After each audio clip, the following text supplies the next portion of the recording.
One. Jonathan Williams here from the Georgia 49th Annual ALEC Annual Meeting, and I'm very pleased to have my good friend, Louisiana State Treasurer John Schroder, join us. So, Treasurer Schroder, we've known each other 15 years. Since the time you were in the Louisiana House. You're an ALEC alum. Now you're statewide elected official. Tell us a little bit about some of the policy issues you're working on right now in Louisiana as a free market, fiscal conservative hero of ours. Look, I'm just trying to bring some basic street smarts, common sense business approach to government.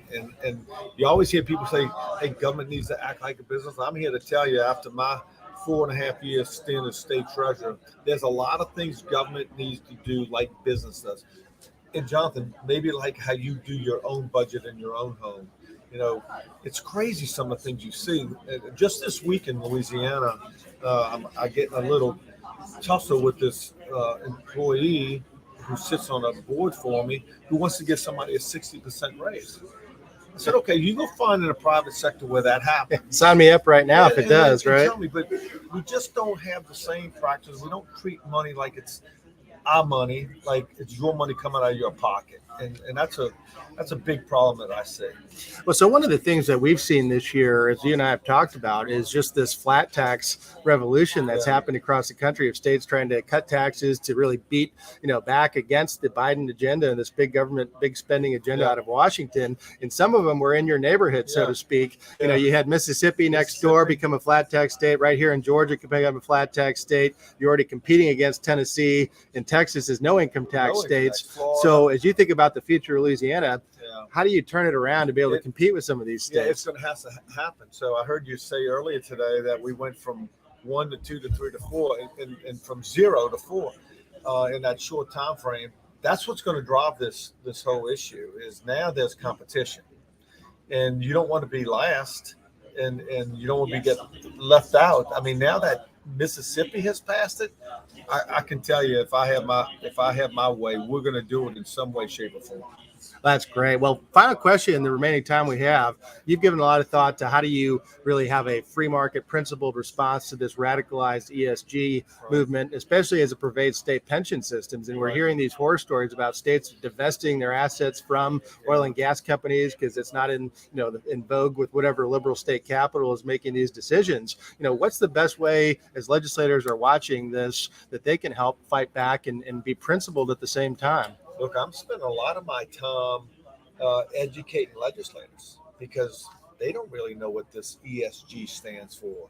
And look, I just watched you on your last panel. A year ago, we wouldn't even have had that panel. And you had 600 people in the room. You couldn't have got 60 people in the room last year. So I think it's an education. As I said yesterday, and I said in a little round discussion this morning with some legislators, man, we're under attack by corporate America. This isn't an attack by government. These are the people who we thought were our allies. No, this is big corporate America imposing their will on the world. And they believe it's their role, their responsibility to do that. And states like Louisiana are going to have to push back. And I think we've done a great job of doing that, saying no. I think businesses need to take care of business. Bankers need to be bankers, and you need to let the policy and the laws be written by the states. That's what this country was founded on, states and having the constitutional law and ability to take care of your business as a state. Now they're trying to take that away, and the states that are suffering the most are the smaller states. I was talking with as you know, shortly a while ago, a legislator from Texas. He's from Houston. I said, how many people live in Houston? Is that close to 3 million? I said, we got 4.6 million people in the whole state of Louisiana.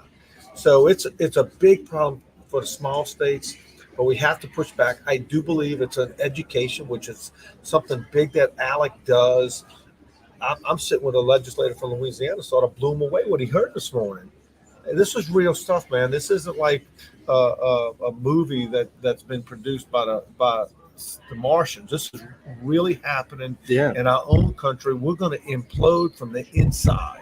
Absolutely. Well, it's not like states have all this extra money when it comes to pensions anyways. Our ALEC report always shows the trillions of unfunded liabilities. And of course, they're making it worse by adding these liberal politics to state pension plans. And this is what people don't understand when they say state pension plans. We're talking about firefighters, policemen, school teachers, individuals. I Yes. mean, those are less sophisticated and they're relying on boards. You and I in our private pension systems that we create ourselves, we manage that with your private person. But these the public employee and the retirees are relying on boards, and they need to understand this, and they don't. And we have 13 independent boards in Louisiana, and I'm working on exposing and educating those boards as we speak. Well, keep up the great work in Louisiana. It's always sir. great to see you, my friend. Anytime. And folks, that was a great discussion of a real leader in Louisiana. We've got some great ALEC policy solutions to address so many of these issues we talked about. And for more, check out alec.org. Thanks for joining us. And hit the computer button. We'll clean up the end. See, it says end broadcast.